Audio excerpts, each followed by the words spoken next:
Hello and welcome to the upload for Tuesday the 22nd of October. Today we're talking about a new VR unit, we're talking about the fact that there's a new Bungie game, and we're talking about the fact that Google wants you to play video games in your browser. There's so many facts. Also, there's a brand new Red Dead Redemption trailer. Same joke. Go watch. Anywho. We know literally nothing about where this has come from or if it's legit, but take a look at this leaked trailer for a Harry Potter based wizarding RPG.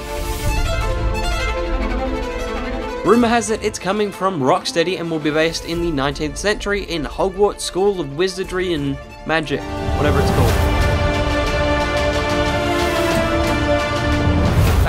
Anywho, there's a new Bungie game. How do we know that the Halo Destiny devs have a new baby? Well, they've just trademarked the title Matter for a computer game project. The new project is likely to have been kicked off by the huge $138 million partnership deal with the Chinese tech giant NetEase, which I reported on in episode 1.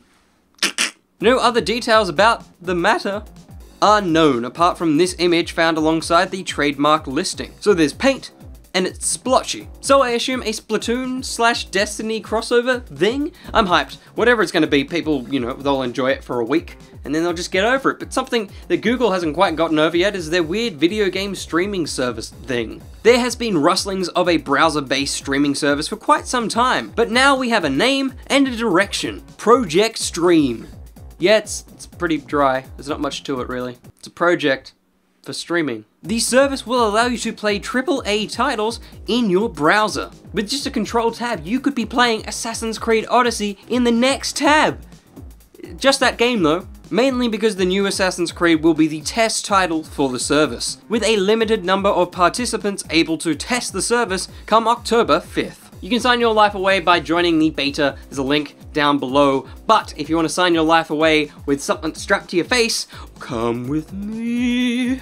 Unless your VR unit is made of cardboard, you're gonna have to have that issue of cables and peripherals just flung all across your room. But no more! Here come Oculus Quest. The latest iteration in the Oculus range is entirely wireless. It doesn't even involve external sensors to function. Rather than setting up your room with physical trackers, the headset's inbuilt gyroscope, accelerometer, and 4 on-headset sensors build your environment for you. The new headset was shown at Oculus Connect over the weekend, and Facebook's Mark Zuckerberg spoke on the tech, revealing that Oculus is committed to backwards compatibility. Anything should run smoothly, no matter what iteration of the Oculus you own. The Oculus Quest will drop at the low price of $399 US next spring, but staying with VR, and you can get choked in it. Despite the cinematic universe slowing to a halt, a new VR experience based in the Star Wars universe has been announced, Vader Immortal.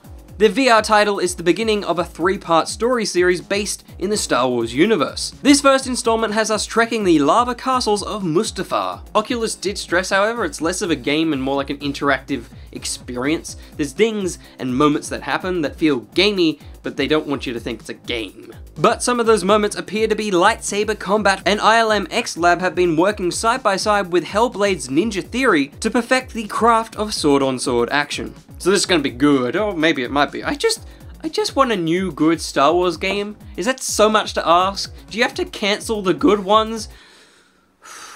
Breathe, William Yates. Breathe. Moving on, in Discord, they're doing a thing. Discord has a game shop. By the way, did you know that? Probably not. They have a game shop. Discord sell games. And they've dropped more info on their first on Discord exclusive titles. 7 exclusive titles will be rolling out in autumn, and they are Last Year, The Nightmare, Sinner Sacrifice for Redemption, Minion Masters, Bad North, At Sundown, Mad Machines, and King of the Hat.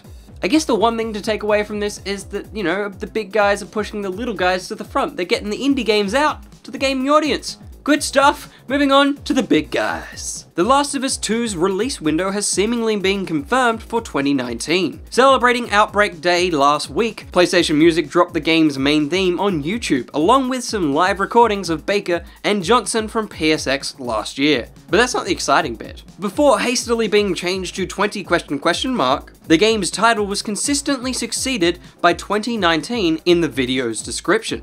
And the channel is official too, so I guess Last of Us 2 is 2019. Which kind of makes sense. You had Spider-Man and God of War, you gotta follow that up with the following year with some big stuff, and The Last of Us 2 and Death Stranding and a few other things. That makes sense. Let's do that. 2019, we're in, but something happening this year, the PlayStation Experience, is not.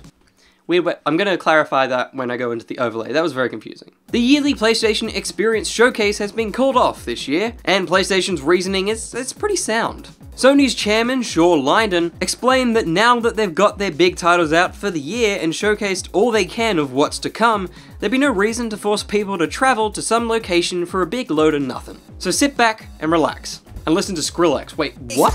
The king of dubstep has composed Kingdom Hearts 3's opening theme. Skrillex was originally scheduled to produce a remix version of the overused trailer track, but, praise the Lord, opted to instead compose an entirely new track. So there you go, Skrillex, video games, and Disney. How good? What a world. But this world is getting better because PlayStation has caved in and they're coming for the cross-platform play party. Play. A mere few days ago, Sony finally enabled cross-platform play for the PlayStation 4. You'll finally be able to vibrantly murder your friends in Fortnite, whether they be on PC, Xbone, mobile, or Switch. And if you want a reason, Shawn Layden, the aforementioned chairman, actually laid out a pretty sound reason for the delay. He explained, we had to look at it from a technical point of view. We had to make sure that if we enable this, we have to have the right customer service support. Do we have the right messaging out there? And do we have all these different things that you have to get in line? So basically they didn't want to cock it up and look bad in front of all of us. So good move, PlayStation. Welcome to the future, but let's take a step back to the past for Fallout 76. Despite all these big moves towards cross-platform play, Bethesda's Pete Hines has dropped the bombshell on Twitter that the new Fallout will not allow you to team up with buddies on different platforms. Here's the thing though, I think we all know that Bethesda are very stressed out at the moment about the idea of Fallout 76 being entirely online. It's a bit of a stressful situation, there's lots of testing going on, so I think the idea of cross-platform play, it's here. They'll think about it later, it'll come later, but they want to make us all happy with on the consoles we have first. That's a good idea, right? Release the game, make it good, then worry about cross-platform play. Let's just be happy with what we get first. But moving on to the end of the rapid fire thing, giving you an update on an upload. The dust may slowly be settling on the madness of the Telltale closure, but small grains of news are still dripping through. The future of the final season of The Walking Dead is in a state of limbo, with a tweet from Telltale explaining the final episodes might be outsourced for completion. The game itself is now slowly being removed from digital stores. If you own it, you own it. But there's no way to now purchase the game. Also, no news of people getting money back for the season pass, so that's a little bit crap. But a little bit of news that might be happy but might go nowhere is all the employees that didn't get severance or their payouts. There's a court case going on against Telltale to give them their money. Apparently, they did something illegal. Surprise, surprise, all those overtime hours you didn't pay for. But it might not happen. It's a legal case that I don't really understand. There's a lot of legality. It's long. It's difficult to understand. But the main thing is some good might come out of this. Some people that are left high and dry might get their money. We'll find out. I'll let you know in a simple way by saying yes, they got their money if they do. But something that's super easy and barely an inconvenience to understand is a pop-up book. If you're tired of cookbooks that span the width of the gaming sphere, well, tire no more as a Hearthstone pop-up book is a-comin'. Take your place alongside the 9 major heroes, engage in a stunning arena battle, and enjoy a charming story told with the game's signature wit and whimsy. That's what the description reads. And if that don't excite you, then you don't care about Hearthstone. I don't, but it excites me a little bit. So maybe I care about Hearthstone a little bit. But something that you might entirely care about is the upvote. Oh, hello. Oh, that might be bad. There's plenty of superhero GTA mods, but most of them are utterly average and just crap. But this little gem for San Andreas is a simple but effective one, porting the sheer joy of Marvel Spider-Man into the old classic. I don't know, there's something nostalgic about the clunky animation, and by Jove is it a fun look at the classic map. Also, there was this video game-led topic on US Jeopardy. Hashtag try not to cringe challenge. Make your future fighting Gaul, leader of the Red Legion, in the second iteration of this Bungie game. Jordan. What is Halo? No. How could this happen to me? But that is all the gaming news I have for you today. But if you enjoyed this, you can also hit that like button and that subscribe button, and you can ring the bell if you don't want to miss a beat. And feel free to jump on over and give our Facebook and Instagram pages their respective followables too. Also, we have a Patreon. There's now 15 beautiful humans that have dropped by and now dropped into our super secret Discord. If you want to join that Discord, you only have to donate $2 to our Patreon. But remember, it's your money, look after yourself first. But if you have money and you haven't already spent it on a PAX ticket, do that thing. Because we're going to be at PAX all 3 days. We're going to have a panel on the Saturday night at 9:30 p.m. in the Ibis Theatre. It's all going to be very fun. Jump on over to our Facebook page. We've got an event page where all the details are there, all the information you could ever need. Jump on there, hit interested, hit going, do whatever, come to PAX, have fun. Also, we have a podcast going up tomorrow, be here on YouTube, be over there on SoundCloud. It's all very fun, but until you see my face or hear my voice again, the Doctor of Who is going away.